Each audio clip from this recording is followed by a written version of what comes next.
Hello student, welcome to Navankur digi lessons class. मैं सीमा साद आज आपको हल कराने जा रही हूँ जलमंडल टॉपिक के अभ्यास प्रश्न को। तो स्टूडेंट्स, आज के इस वीडियो में हम जलमंडल टॉपिक के अभ्यास प्रश्नों को हल करेंगे। तो आइए हम शुरुआत करते हैं सबसे पहले सही विकल्प से। सही विकल्प का जो हमारा पहला क्वेश्चन है वो इस प्रकार है, संसार का सबसे बड़ा महासागर है, यानी कि संसार का सबसे बड़ा महासागर कौन सा है यह पूछा है। इसके ऑप्शंस हैं आ अटलांटिक महासागर, बा प्रशांत महासागर, सा हिंद महासागर, दा है आर्कटिक महासागर। तो इसका जो सही आंसर है वह बा ऑप्शन है, प्रशांत महासागर। तो संसार का सबसे बड़ा महासागर प्रशांत महासागर है। तो स्टूडेंट, संसार का सबसे बड़ा महासागर कौन सा है? प्रशांत महासागर। नेक्स्ट क्वेश्चन है, हमारी पृथ्वी के कितने भाग पर जल है? इसके ऑप्शंस हैं आ 51%, बा है 61%, सा 71%, दा 81%। इसका सही आंसर है सा ऑप्शन 71%, यानी हमारे पृथ्वी का जो जल का जो भाग है वह है 71%। कितने प्रतिशत? 71% भाग जल के द्वारा पृथ्वी पर घिरा हुआ है। अब हमारा नेक्स्ट क्वेश्चन खालिस्तान का है। पहला खालिस्तान है, पृथ्वी के खालिस्तान गोलार्ध में जल भाग अधिक है, यानी कि पृथ्वी के कौन से गोलार्ध में जल भाग अधिक है? इसमें जो शब्द आएगा, पहले खालिस्तान में जो शब्द आएगा वह है दक्षिणी। पृथ्वी के दक्षिणी गोलार्ध में जल भाग अधिक है।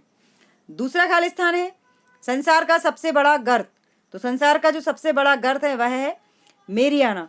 तो मेरियाना संसार का सबसे बड़ा गर्त है। इसमें क्या आएगा? मेरियाना नाम है जो कि सबसे बड़ा गर्त है दुनिया का, और प्रशांत महासागर में है यह गर्त। तो पहले खालिस्तान में दक्षिणी शब्द आना है और दूसरे में मेरियाना। अब लघुत्तरीय क्वेश्चन आंसर, संसार के प्रमुख महासागरों के नाम लिखिए। इस क्वेश्चन में संसार के प्रमुख महासागरों के नाम बताना है। आंसर है, संसार के प्रमुख महासागर हैं प्रशांत महासागर, अटलांटिक महासागर, हिंद महासागर तथा आर्कटिक महासागर। तो इस तरह 4 महासागर हैं। नेक्स्ट क्वेश्चन है, महासागरों से कोई 3 लाभ लिखिए। तो महासागरों के 3 नाम बताना है। महासागरों से निम्नलिखित लाभ है। नंबर 1, भूमि पर वर्षा। भूमि पर समस्त वर्षा समुद्र से उठी भाप से होती है, जो वनस्पति, जीव जंतु एवं मानव जीवन के लिए उपयोगी है। इसके बाद नंबर 2 है तापमान का संतुलन। महासागर धरातल पर तापमान का संतुलन बनाने में उपयोगी है। महासागरों का जो तीसरा लाभ है वो है आवागमन के साधन। महासागर विभिन्न महाद्वीपों को जोड़ते हैं, जो अंतर्राष्ट्रीय व्यापार में सहायक है। अगला क्वेश्चन है, जलमंडल किसे कहते हैं? पृथ्वी का जल से घिरा हुआ भाग जलमंडल कहलाता है। पृथ्वी का 71% भाग, पृथ्वी के 71% भाग पर जल है। तो इस तरह 71% भाग पर पृथ्वी के जल है और 29% भाग पर थल है। अगला क्वेश्चन दीर्घ का है। दीर्घ का जो हमारा पहला क्वेश्चन है वो इस प्रकार है, जल चक्र का सचित्र वर्णन कीजिए। किसका? जल चक्र का सचित्र यानी चित्र सहित वर्णन करना है। आंसर इस प्रकार है, नदियां, नाले, तालाब, झीलें, भूमिगत जल, बर्फीले क्षेत्र, सागर, महासागर आदि जल के प्रमुख स्रोत हैं। गर्मी में इन स्रोतों से पानी का वाष्पीकरण होता है। ये जल वाष्प ठंडी होकर बादलों के रूप में परिवर्तित हो जाती है। इन बादलों से बूंदों के रूप में वर्षा होती है। वर्षा का कुछ भाग भूमि में समा जाता है और वर्षा के जल का कुछ भाग जो कि भूमि में समा जाता तथा शेष भाग नदी नालों आदि द्वारा महासागरों में पहुंच जाता है। इस प्रकार जलमंडल से वायुमंडल, वायुमंडल से थलमंडल और थलमंडल से जलमंडल में लगातार आता जाता रहता है। जल के इस आवागमन को ही जल चक्र कहते हैं।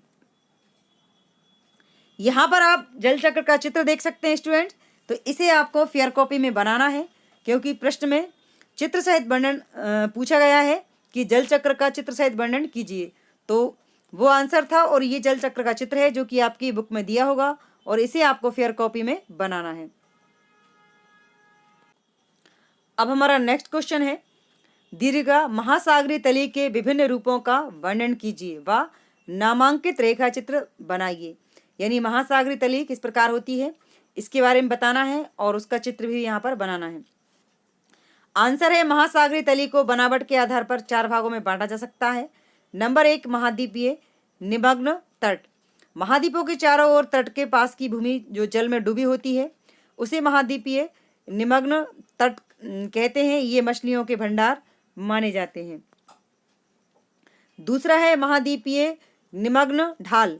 महाद्वीपीय निमग्न ढाल निमग्न तट की समाप्ति के बाद महाद्वीपीय निमग्न ढाल प्रारंभ हो जाता है। इसकी गहराई निमग्न तट से अधिक है। तीसरा है महासागरीय गहरे मैदान। महाद्वीपीय निमग्न ढाल के बाद गहरे मैदान प्रारंभ होते हैं। ये मैदान समुद्र की तली का सबसे अधिक भाग घिरे रहते हैं। इनमें समुद्री जीव जंतुओं के अवशेष व सूक्ष्म वनस्पति के अंश पाए जाते हैं। अब आता है महासागरीय गर्त।